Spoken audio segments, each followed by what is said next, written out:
ధ్యానము నిమిత్తమై ద్వితీయోపదేశ కాండము 20వ అధ్యాయము మొదటి నుంచి చదువుకుందాం. ద్వితీయోపదేశ కాండము 20వ అధ్యాయము మొదటి నుంచి. నీవు నీ శత్రువులతో యుద్ధమునకు పోయి గుర్రములను రథములను మీకంటే విస్తారమైన జనమును చూచినప్పుడు వారికి భయపడవద్దు. ఐగుప్తు దేశంలో నుండి నిన్ను రప్పించిన నీ దేవుడైన యెహోవా నీకు తోడై ఉన్నాడు.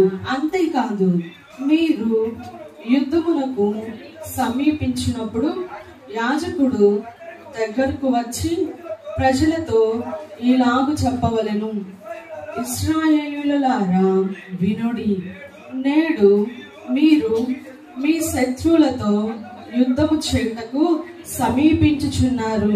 మీ హృదయములు జంకనీయకుడి, భయపడకుడి, వణకకుడి, వారి ముఖము చూచి బెదరకుడి.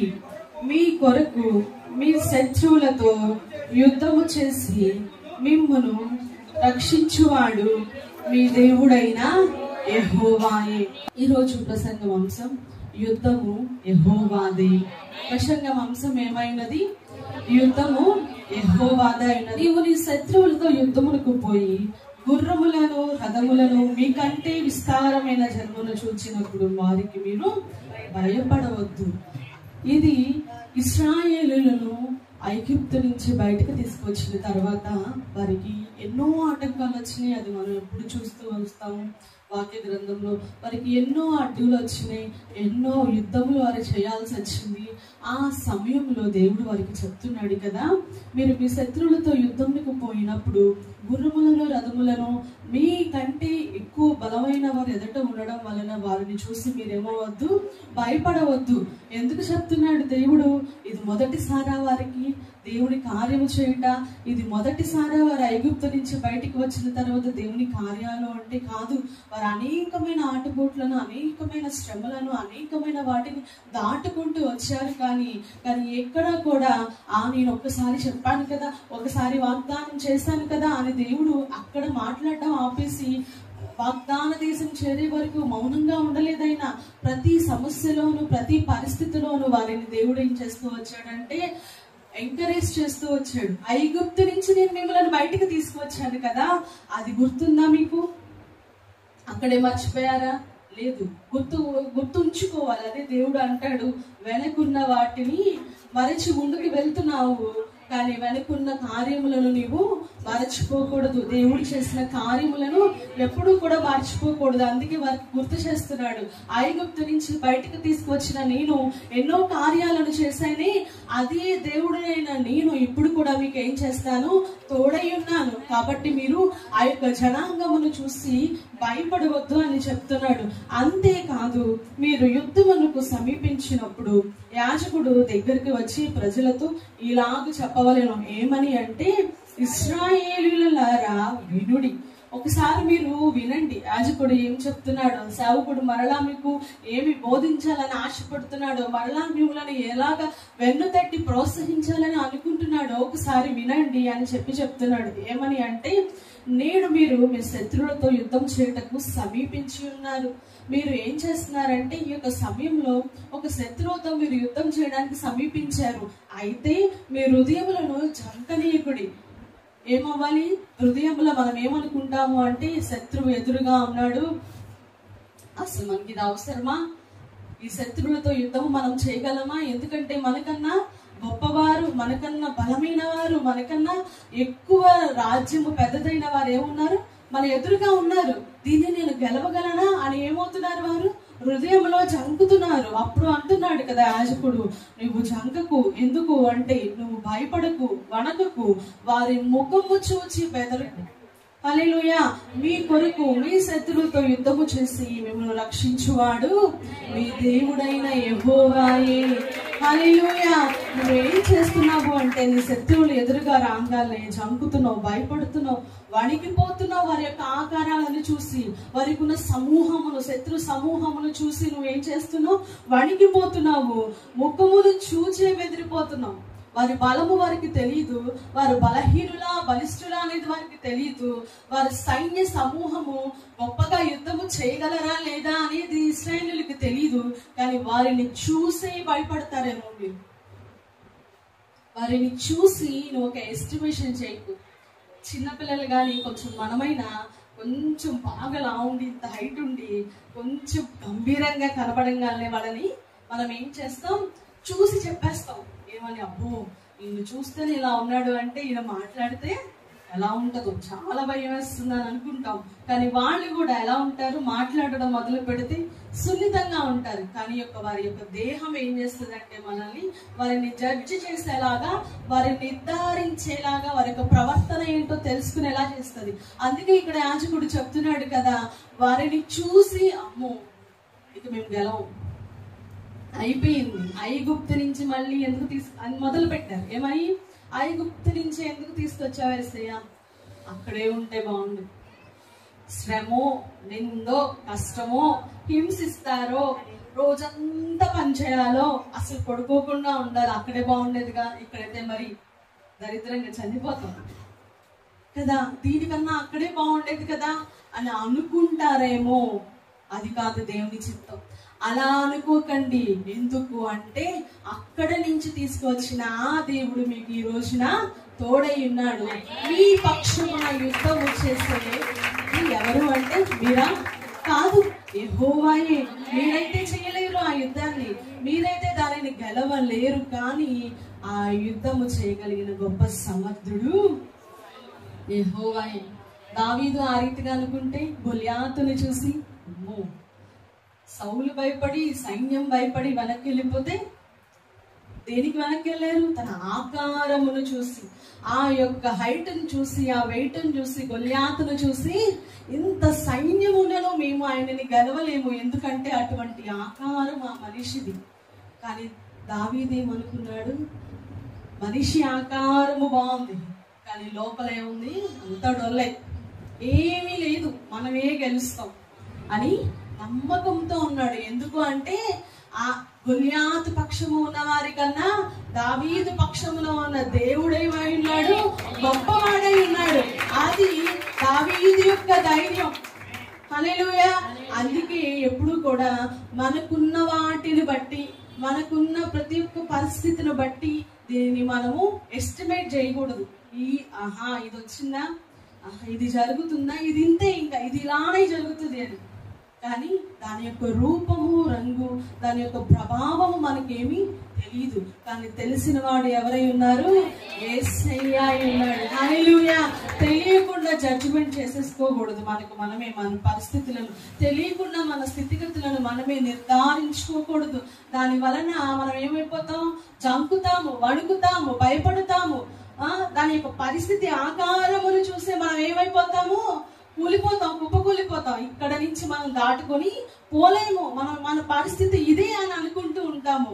అప్పుడు దేవుడు అంటున్నాడు కదా, నీ దేవుడునైనా యెహోవా నీకు తోడుగా ఉన్నారు, నా యుద్ధము నాది, ఆ యుద్ధము నాదమ్మా. నీకు సమస్య వచ్చినంత మాత్రాన సమస్యతో నువ్వు కాదు పోరాడేది, యేసయ్య ఉన్నాడు. వాళ్ళని చూసి భయపడాలి అని అనుకోకు. ఒక్కటే నీ మనసులో ఉంచుకో, దేవుడు యుద్ధం చేస్తాడు కాబట్టి ధైర్యంగా మనము నుంచోవాలి అని. హల్లెలూయా. మొదటి పాయింట్, హల్లెలూయా, మొదటి పాయింట్ రాసుకోండి. నీ యుద్ధము శరీరముతో కాదు, నీ యుద్ధము ఆత్మతో. ఎఫెసీయులకు రాసిన పత్రిక 6వ అధ్యాయము 12వ వచనం.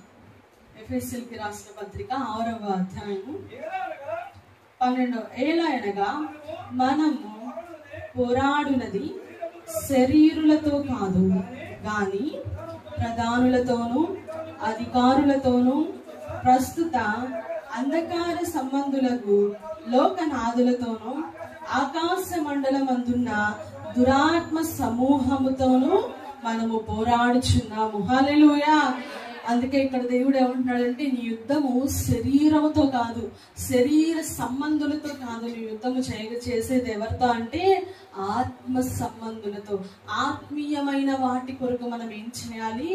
యుద్ధము చేయాలి. అందుకే ఇక్కడ రాస్తున్నారు కదా, నీవు పోరాడాల్సింది శరీరముతో కాదు, శరీరాలతో కాదు నీ పోరాటం.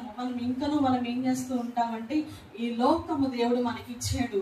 ఈ లోకంలో ధనము, ధాన్యము, పిల్లల్ని, ఒక ఫ్యామిలీని, ఒక ప్రాపర్టీని మనకి ఇచ్చాడు. కాబట్టి ఇది మన లోకం, ఇక్కడ మనం ఉంటున్నాం. కాబట్టి ఇక్కడ ఉన్న ప్రతి పరిస్థితులతో మనం పోరాడుచు, ఇంకా ఇక్కడ ఇదే పరిస్థితులు కిందనే మనం ఏం చేస్తూ ఉంటాం? కింద ఉన్న పరిస్థితులను చూస్తూ శరీరులతో మనము ప్రతిరోజు పోరాడుతూ ఉంటాం. మన శరీరంతో పోరాడుతూ ఉంటాం. మన శరీరాన్ని ఘనముగా చూసుకోవాలని ఆశపడుతూ ఉంటాం. అందుకే దేవుడు అంటున్నాడు కదా, ఇంకనూ నీవు నీ శరీరులతో, నీ శరీరముతో యుద్ధము చేస్తున్నావేమో, ఈ సమయం అది కాదు. నీ ఆత్మతో యుద్ధము చేయవలసిన సమయము, నీ ఆత్మీయ జీవితము కొరకు యుద్ధము చేయవలసిన సమయము వచ్చి ఉన్నది. కాబట్టి నీ శరీరము కొరకు, నీ శరీర ఆశల కొరకు నువ్వు ఇంకనూ యుద్ధము చేస్తున్నావా? ఇక్కడితో నువ్వు ఆపివి. హల్లెలూయా. నీ ఆత్మీయ జీవితము కొరకు యుద్ధము చేయటకు నువ్వు సిద్ధపడు. హల్లెలూయా. మనం ఎక్కువ కాన్సన్ట్రేట్ చేసేది ఏంటంటే, ప్రస్తుత పరిస్థితుల్లో మన శరీరం గురించి. ఎప్పుడు తిన్నామా, తాగామా అనేది ఎప్పుడైనా మర్చిపోతామా? లేదు. అదొక ప్రక్రియగా మనం వెళ్తూ ఉంటామా? కానీ మన జీవితంలో ఇప్పుడున్న పరిస్థితులు ఏంటో తెలుసా? ఏమి తినాలి అని ముందే ప్లాన్ చేసుకుంటూ ఉంటాం. ఈ రోజున ఇది తినాలా, ఈ రోజున ఇది తినాలా, ఇలా రెడీ అవ్వాలా, ఇలా వెళ్ళాలా అని.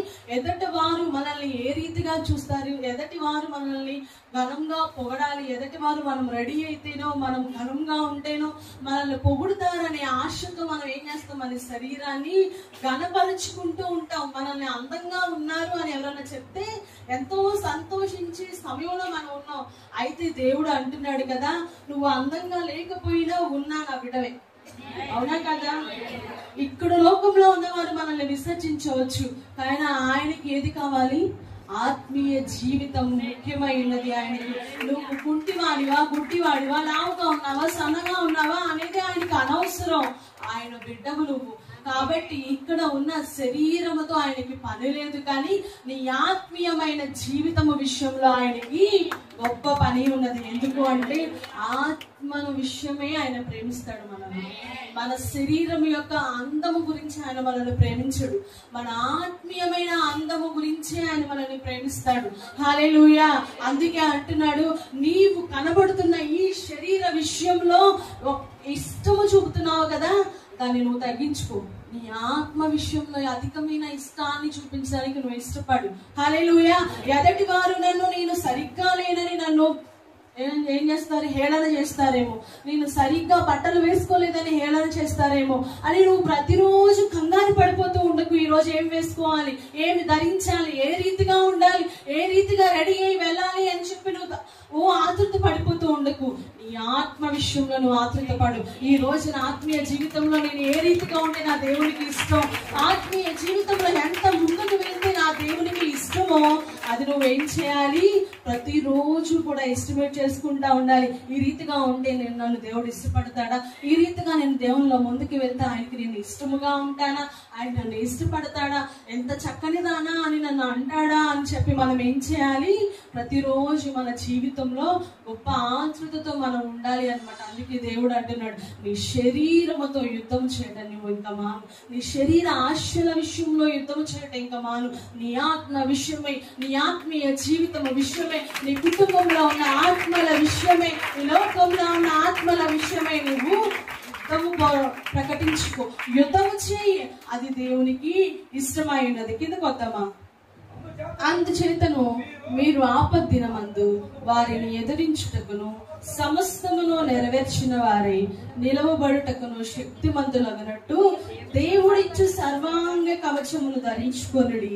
ఏలానుగా మీరు నడుమును సత్యమును దట్టి కట్టుకొని నీతి అని మైమర్పుని తొడుక్కొని పాదములకు సమాధాన సువార్తములైన సిద్ధ మనసును జోడు తొడుగుకొని నిలవబడుడి. అది దేవునికి కావాలి. హల్లెలూయా. సత్యమును దట్టి కట్టుకొని సర్వాంగ కవచమును మనము ధరించుకొని దేవుని దగ్గర ఏం చేయాలంట? నిలబడి ఉండాలి అంట. అందుకే దేవుడు అంటాడు ఎప్పుడు కూడా శరీర విషయంలో శరీరము గురించి ఎక్కువ మాట్లాడడానికి దేవుడు ఇష్టపడడు. శరీరులుగా మనం ఉండి బైబిల్ని చదివితే మనకి ఏమీ అర్థం కాదు కదా. అందుకే లోకంలో ఉన్నవారు ఏం చేస్తారంటే బైబిల్ని ఎత్తి చూపడానికి ఇష్టపడుతూ ఉన్నారు. ఎందుకంటే వారు శరీరులుగా ఆ యొక్క వాక్యాన్ని చదువుతున్నారు.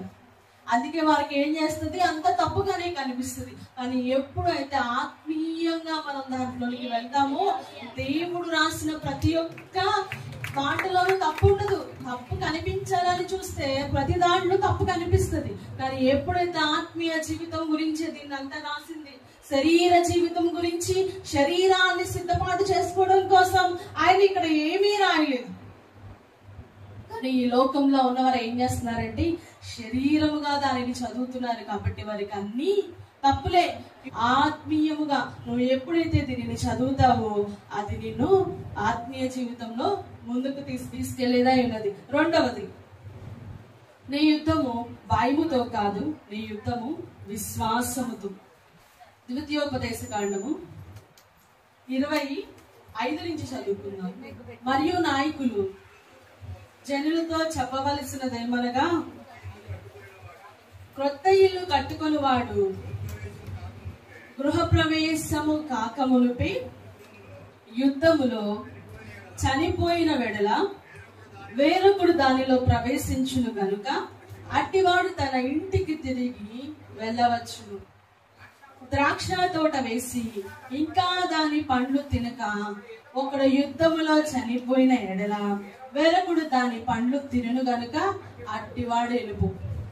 ఒకడు స్త్రీని ప్రదానం చేసుకొని ఆమెను ఇంకను పరిగ్రహింపక మునిపే యుద్ధములో చనిపోయిన ఎడల వేరొకడు ఆమెను పరిగ్రహించను గనుక అట్టివాడును తన ఇంటికి తిరిగి వెళ్ళవచ్చును. చదవండి కింద. నాయకులు జనులతో ఎవడు భయపడి మెత్తని గుండెగల వాడవునో వాడు తాను అధైర్యపడిన రీతిగా తన సహోదరుల గుండెలు ఐధైర్యపరచుకుంటున్నట్లు తన ఇంటికి తిరిగి వెళ్ళవచ్చునని చెప్పాను. అదే ఇప్పుడు ఇజ్రాయేలు కూడా అదే అనుకుంటా. వారి యొక్క దేశము చాలా చిన్నదై ఉన్నది. ఇజ్రాయేలు దేశంలో 1 కోటి మంది కూడా ఉన్నారు ఇప్పుడు. కానీ వారి యొక్క ప్రభావం ఏ రీతిగా ఉన్నది, గొప్పదై ఉన్నది. వారి యొక్క ప్రభావములు అంచనా వేయడానికి కూడా ఏ దేశానికి కూడా సరిపోవడం లేదు. వారి యొక్క యుద్ధము ఏ రీతిగా చేస్తారు అనే నెక్స్ట్ స్టెప్ను కూడా ఎవరు కనుగొనలేకపోతున్నారు. ఎందుకు తెలుసా? వారి జనాంగము చిన్నదై ఉండొచ్చు కానీ ఒక సంపూర్ణమైన దేశముగా వారి ఉన్నారు. వారి జనాంగము, వారి యొక్క జీవితం చిన్నదై ఉండొచ్చు కానీ వారి జ్ఞానము ఏమై ఉన్నది, అధికముగా ఉన్నది. ఎప్పటి నుంచి వారి యుద్ధాలు చేస్తున్నది? ఐగుప్తు దేశముని విడిచిపెట్టి వచ్చిన మొదలుకొని వారు ప్రతి ఒక్క పరిస్థితిలో యుద్ధమును చేస్తూ శత్రువులను జయిస్తూ వెళ్తున్నారే. అట్టి జ్ఞానం ఎక్కడి నుంచి పోద్దండి? పోదు. వారు ఇప్పుడు కూడా వారి దేశము చిన్నదైనను ఇంత కూడా భయపడినట్టు వారు కనిపించరు. ఎందుకు అంటే ఆనాడు దేవుడిచ్చాడు. ఏమని? ఆనాడు దేవుడు వాగ్దానం చేశాడు. ఏమని? నేను మీకు తోడై ఉన్నాను, యుద్ధము యెహోవాదై ఉన్నది. అందుకే అంటున్నాడు కదా, యుద్ధము ఏం చేయాలి? నీ యుద్ధము భయముతో కాదు, నీ యుద్ధము విశ్వాసముతో చేయి. భయం ఉన్న చోట విశ్వాసం ఉంటదండి. నువ్వు భయపడుతున్నావు అంటే అక్కడ నీకు విశ్వాసం ఉన్నదని అర్థమా? లేదు. నువ్వు భయపడుతున్నావు అంటే దేవుని యొక్క మాటల మీద నువ్వేం చేస్తున్నావు? నమ్మకం లేదు నీకు. అపనమ్మకంతో ఉంటున్నావు అంటే నీ హృదయంలో ఏముంది? భయమే నిండుకొని ఉన్నది. నీ హృదయంలో విశ్వాసం అనేది లేదు. ఎక్కడైతే విశ్వాసము లేదు భయం ఉంటది. ఎక్కడైతే విశ్వాసము కలిగి ఉంటామో ఆ క్షణమున మనకి భయం ఉండదు. అందుకే దేవుడు అంటున్నాడు కదా, ఆ యొక్క శత్రువుల దగ్గర నువ్వు ఉన్నావు అంటే, నేను నిన్ను నిలబెట్టుకున్నాను అంటే, నువ్వు భయముతో ఇక్కడ నువ్వు యుద్ధం చేస్తే నువ్వు గెలవలేవు. నువ్వు ఏ రీతిగా ఉండాలి? విశ్వాసము కలిగి ఉండాలి. హల్లెలూయా. ఎప్పుడైనా ఒక సైన్యము తన కుటుంబం గురించి ఆలోచించేది అయితే సైన్యము అవుతుందా? ఒక సోల్జర్ తన దేశము కొరకు పోరాడగలడా?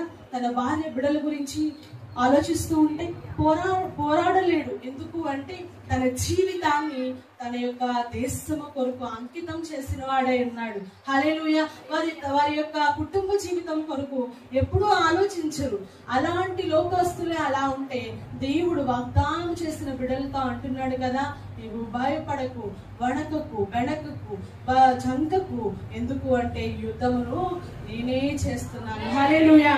అందుకే దేవుడు అంటున్నాడు కదా, విశ్వాసం ఉన్న చోట భయం ఉండదు. కాబట్టి నీ జీవితమును భయముతో గడపకు.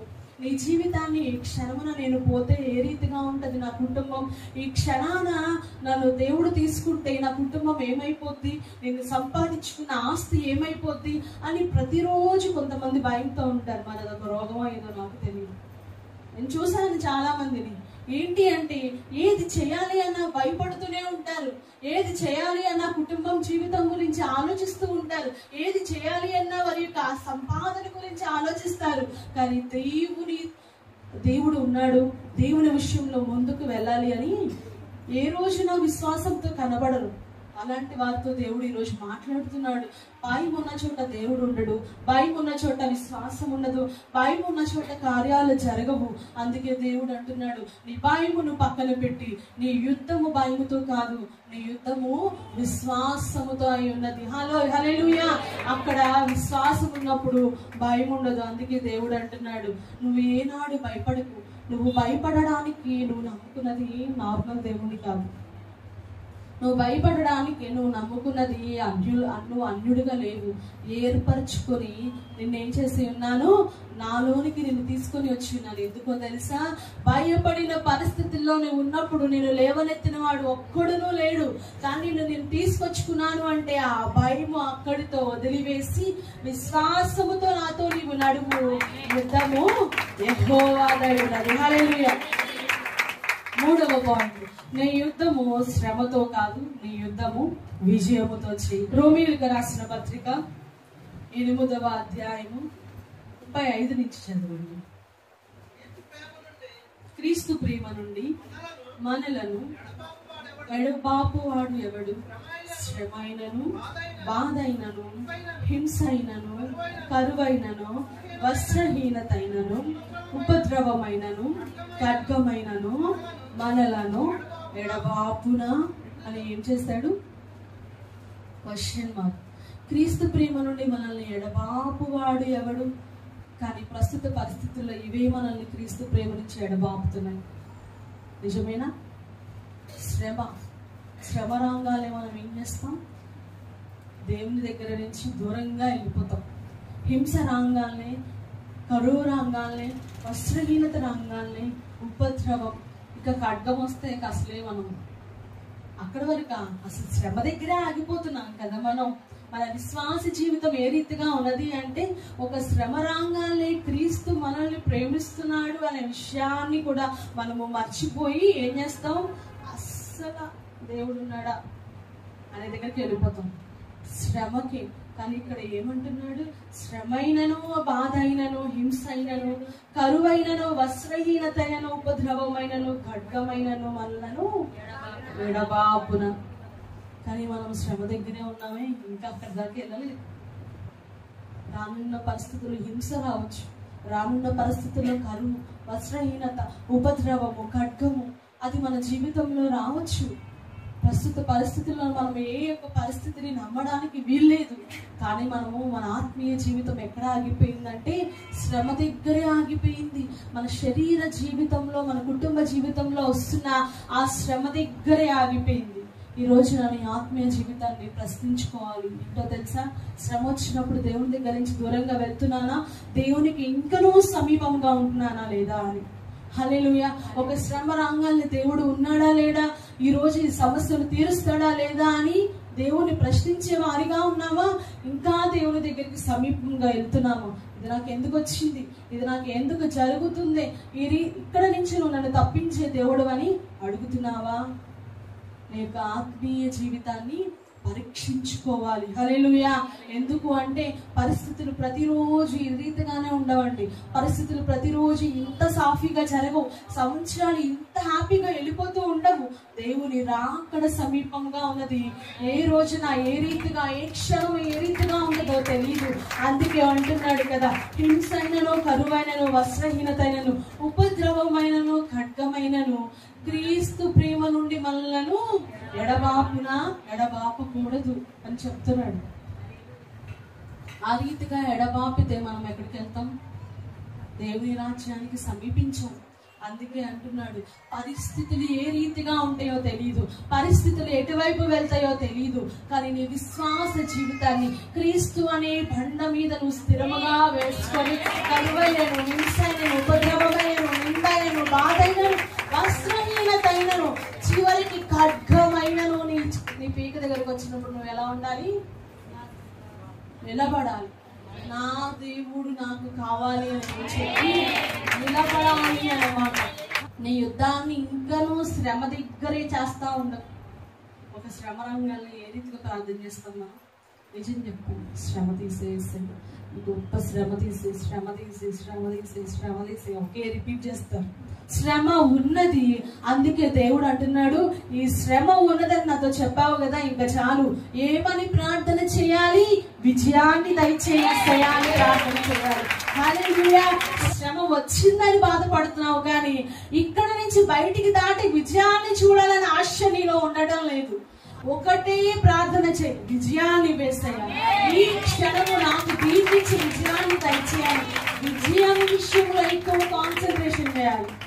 వచ్చిన శ్రమని ఏం చేయాలి? నువ్వు దాటి విజయంలోనికి వెళ్ళాలి అంటే నీ విజయ యొక్క ప్రార్థనను నువ్వు మొదలు పెట్టాలి. ప్రార్థన యొక్క వర్షన్ ఎలా ఉండాలంటే 2.0లా ఉండాలి.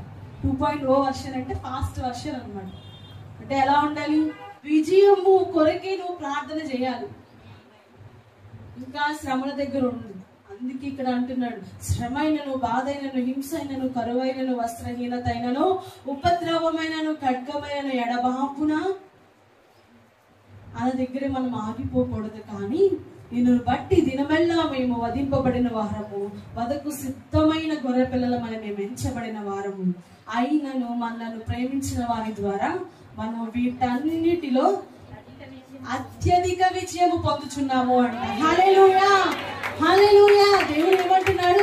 వీటన్నిటిలోనూ అత్యధికమైన విజయమును పొందగల ఆత్మీయ జీవితమును మనం ఏమవ్వాలి? కలిగి ఉండాలి.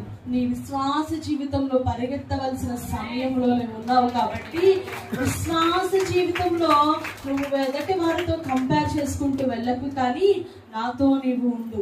హల్లెలూయా. నిన్ను నేను ఏ రీతిగా చేయాలని ఆతృత పడుతున్నానో అది నువ్వు ఎరిగి ఉండు.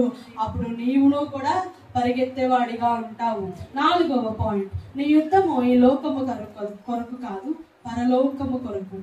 యోహాను సువార్త 15వ అధ్యాయము 19వ వచనం చదివింది. మీరు లోక సంబంధులైన ఎడల లోకము తన వారిని స్నేహించును. అయితే మీరు లోక సంబంధులు కారు, నేను మిమ్మను లోకము నుండి ఏర్పరచుకుంటుని, అందుచేతని లోకము మిమ్మను ద్వేషించుచున్నది. మీరు లోక సంబంధులు కారు. లోక సంబంధులుగా ఉండటకు నేను ఇష్టపడలేదు. లోకములకు వేరుగా ఉండడానికి నేను మిమ్మల్ని ఇష్టపడుతున్నాను. ఎందుకంటే ఈ లోకం ఏం చేస్తుందంట? లోకం ఏం చేస్తుంది? మనలను ద్వేషిస్తుందంట. అందుకే ఇక్కడ రాసి ఉన్నది కదా, అందుచేతనే కదా లోకము మిమ్మల్ని ఏం చేస్తుంది? ద్వేషిస్తుంది. ఎందుకు? మీరు లోకానికి వేరుగా బ్రతుకుతున్నారు, లోకంలో జీవిస్తున్నారు, కానీ లోకపు ఆశల నుంచి వేరుగా బ్రతుకుతున్నారు, లోక మాలిన్యం అంటకుండా బ్రతుకుతున్నారు.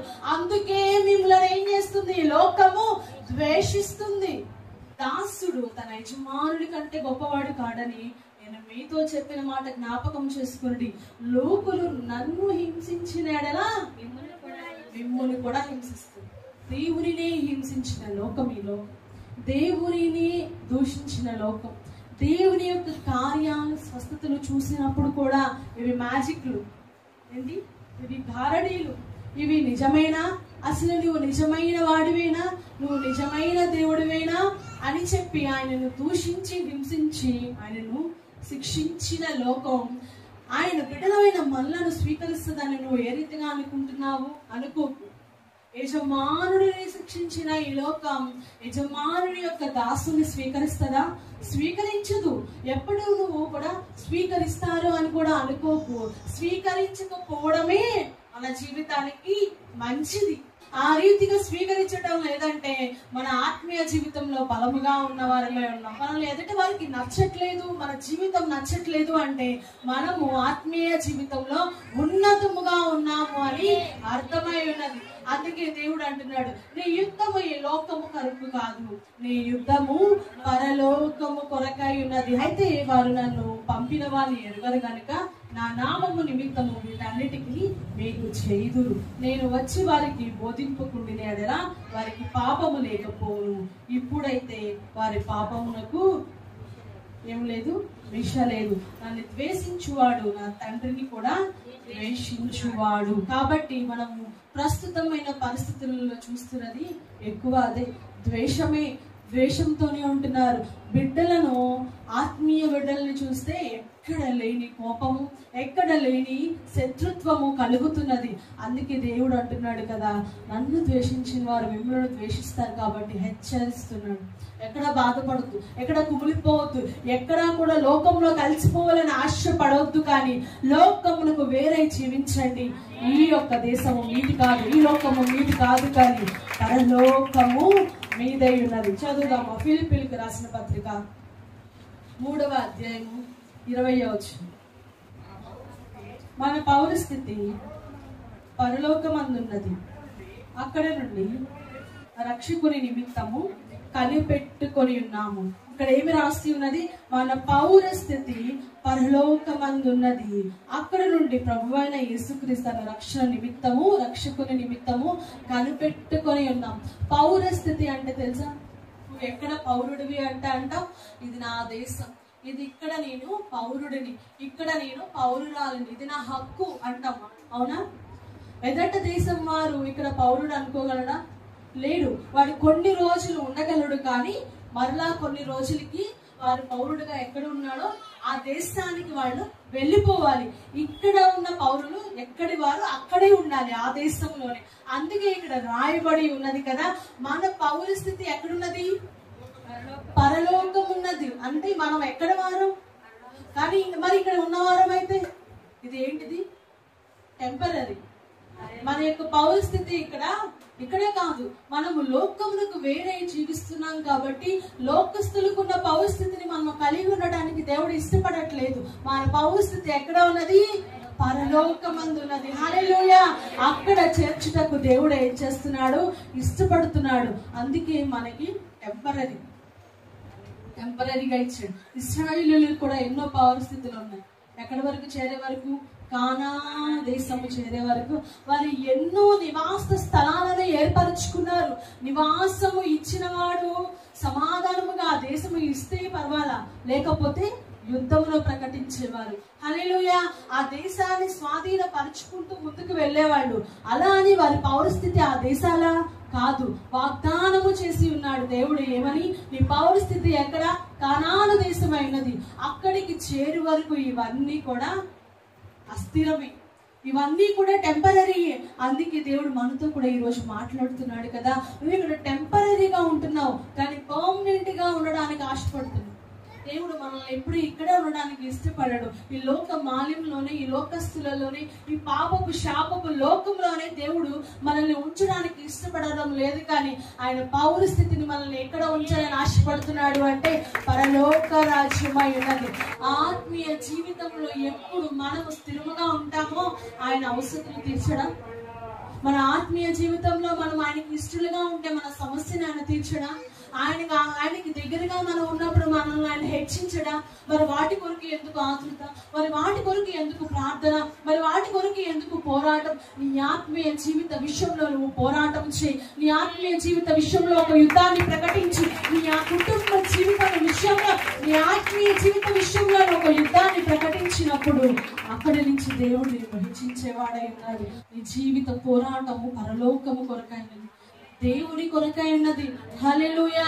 సిద్ధపాటు కలిగి నీవు ఉండు.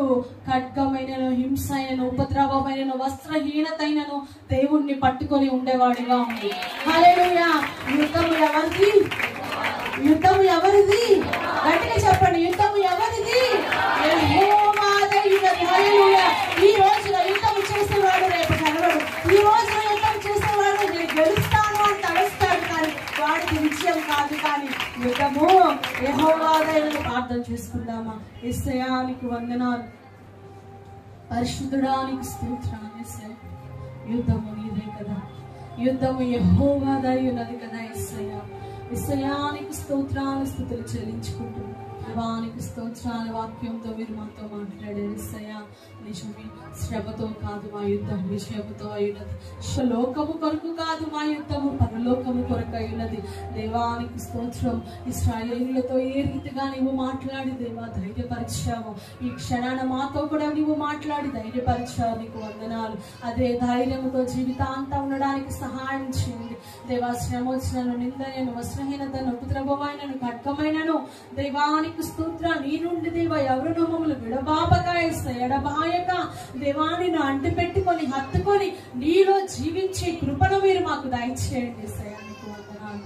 సహాయమును దయచేయండి దేవానికి స్తోత్రాలు. నువ్వు మాకు తోడుగా ఉండి నడిపించండి. ఎక్కడనో పడిపోకుండా, లోక మాలిన్యములను అంటకుండా, లోకమునకు వేరే ఉండి దేవా నీకు దగ్గరగా జీవించి కుటుంబ జీవితాలను మీరు మాకు దయచేయండి. చిన్న ప్రార్థన పాద సన్నిధికి చేర్చుకోమని యేసు నామములో అడిగి వేడుకుంటున్నాం తండ్రి. ఆమేన్.